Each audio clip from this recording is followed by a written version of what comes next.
Brian Entin has spent his entire career walking towards stories that everyone else runs away from. He has covered murders, kidnappings, federal raids. He does not flinch. He does not hesitate. But when Brian Entin walked through the door of the property connected to Tommaso Cioni, something was different. His voice dropped. His words slowed. And the one word he chose to describe what investigators found inside that home was not dramatic. It was not sensational. It was simply disturbing. Tonight, we are going inside that property. We are telling you everything Brian Entin documented, everything investigators removed, everything that is now sitting in an FBI evidence lab waiting to break this case wide open. Stay with me. Because once you hear what was inside that home, you will never look at this case the same way again. Before we go any further, hit that subscribe button right now and turn on every notification, because this case is moving faster than anyone predicted, and you cannot afford to miss a single update. Let's get it started. First, before we go inside that property, we have to understand who we are talking about. Because most people following this case have heard the name Tommaso Cioni. They have seen his face. They have read the headlines. But they have not heard the full picture. And the full picture is what makes everything Brian Entin documented inside that property so deeply, so personally devastating. Tommaso Cioni is not a stranger to Nancy Guthrie. He is not a neighbor who lived 3 doors down. He is not someone who crossed paths with her at a grocery store or a gas station or a neighborhood she sometimes walked through.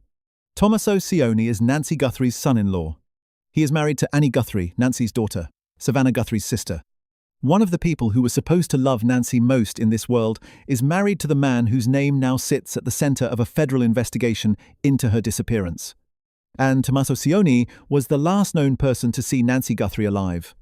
On the night of January 31st, 2026, the night before Nancy disappeared, Tommaso Cioni drove her home. He pulled into the driveway of her Catalina Foothills residence. He watched her walk inside. He watched the garage door close behind her. And then he left. That moment Nancy walking through that door is the last confirmed visual of her alive.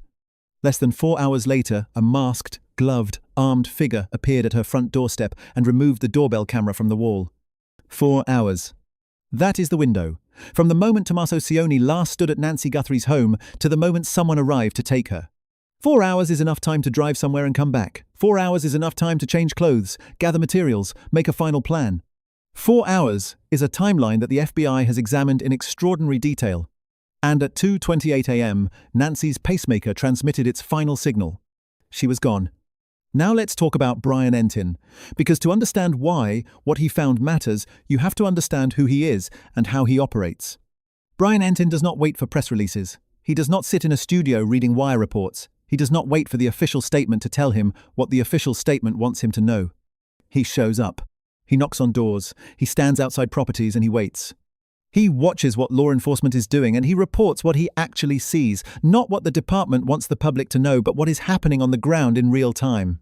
When police activity began around the property connected to Tommaso Cioni, Brian Entin was already there. He watched what went in.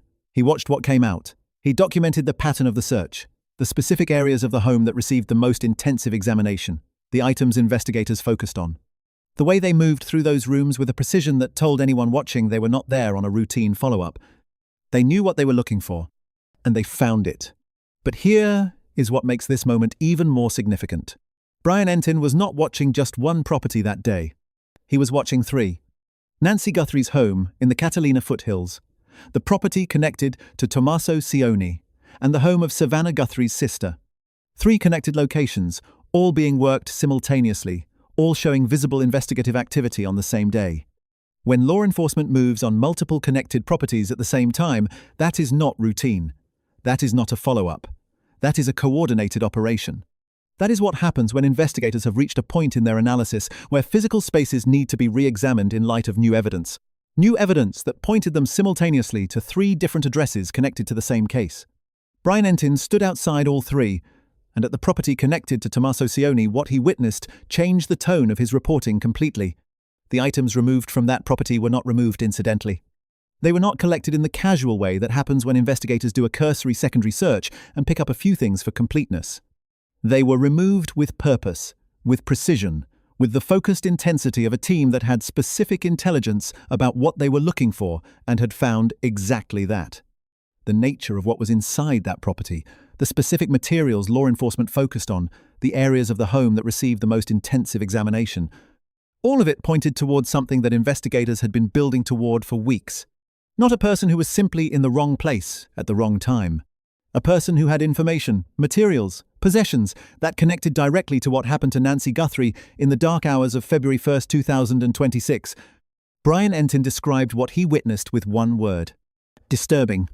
And when a journalist who has spent years covering violent crime, missing persons cases, and federal investigations, a man who does not flinch, uses that word, it means something. Now let's talk about something that most coverage of this case has not connected clearly enough: the signal jammer. During the investigation, a theory emerged that the suspect who entered Nancy Guthrie's home may have used a signal jamming device, equipment specifically designed to block wireless communications, to neutralize the doorbell camera's ability to transmit footage, to disable the security systems that should have been sending alerts the moment someone approached that property. Signal jammers are not something a random intruder picks up on a whim. They require research, procurement, deliberate planning. They are specialized electronic equipment that a person obtains because they know specifically that a wireless security system exists at a location they are planning to enter. So ask yourself one question. Who knew Nancy Guthrie had a wireless security system? Who knew she had a Google Nest doorbell camera? Who knew the layout of her home well enough to understand which rooms were accessible from which entry points, where the pacemaker monitor sat beside the bed? Which doors could be propped open without triggering an immediate alarm?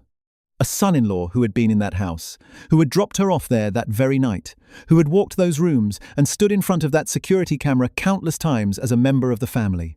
The signal jammer theory, in the context of Tommaso Cioni's relationship to that property, stops being a theory about a sophisticated stranger and starts being something else entirely. Here is a detail that sends a chill through everything when you fully understand it. Months before Nancy Guthrie disappeared, someone conducted digital reconnaissance on her home. Image searches were performed specifically for Nancy Guthrie's home address in the Catalina foothills in March 2025, 10 months before she vanished. And again between November 30th and December 1st, 2025, just 60 days before she was taken. 2 separate rounds of digital reconnaissance, someone sitting at a device, typing her address into a search engine, looking at photographs of the exterior of her property from publicly available sources. Now consider who needed to do that and who did not. A complete stranger to Nancy Guthrie, someone unfamiliar with her home, would need that reconnaissance. They would need to study the layout, the sightlines, the entry points, the approach, angles. For a stranger, those searches make sense. But a son-in-law who had visited that home dozens of times, who had stood at that front doorstep, who knew exactly what that property looked like, from every angle. Why would he need to search for images of an address he already knew intimately? Unless the searches were not about familiarizing himself with the property, unless they were about confirming something specific, verifying a camera position, checking the sightlines from the street, mapping the approach angles that a masked figure would need to calculate in advance. The FBI subpoenaed Google for the IP address data connected to those searches, the device that conducted them, the account information attached to that device. That data is now in the FBI's hands. The ransom notes in this case have always been one of its most puzzling elements. Multiple notes were sent not just to the family and to law enforcement, but to national media outlets, broadcast networks, news organizations. The notes demanded payment, set deadlines, applied pressure through public channels using the media as a lever against a family that was already breaking apart. Savannah Guthrie said publicly that she believed at least some of the ransom notes were legitimate, that they came from whoever had her mother. Now, consider what writing those notes requires if you are a stranger. You need to know who to address. You need to know what the family's financial resources are, whether they can actually pay, whether they are the kind of family that would go straight to the FBI or try to handle it privately. You need to know how to apply pressure in a way that hits where it hurts most.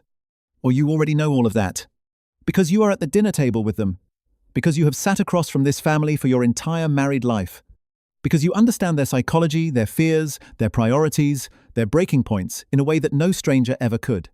The ransom notes in this case were not generic. They were not the work of someone guessing at family dynamics. They were targeted, precise, designed by someone who knew this family personally.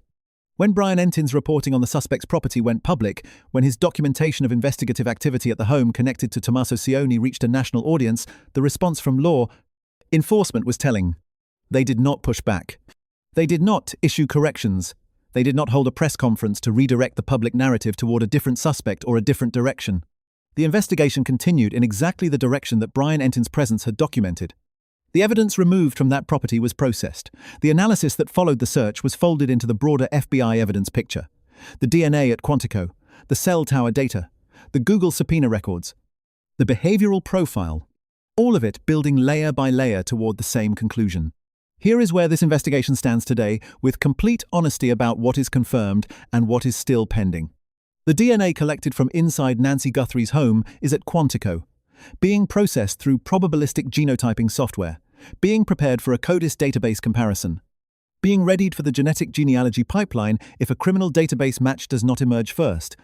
The cell tower data being assembled by the FBI's CAST unit is mapping the complete digital footprint of every phone active in the Catalina foothills on the night of January 31st, including the footprint of a son-in-law who was there that evening. The Google subpoena has placed IP address records from March 2025 and November 2025 directly in the FBI's hands. The device, the account. The digital trail that leads back to whoever was searching for photographs of Nancy Guthrie's home 10 months before she disappeared.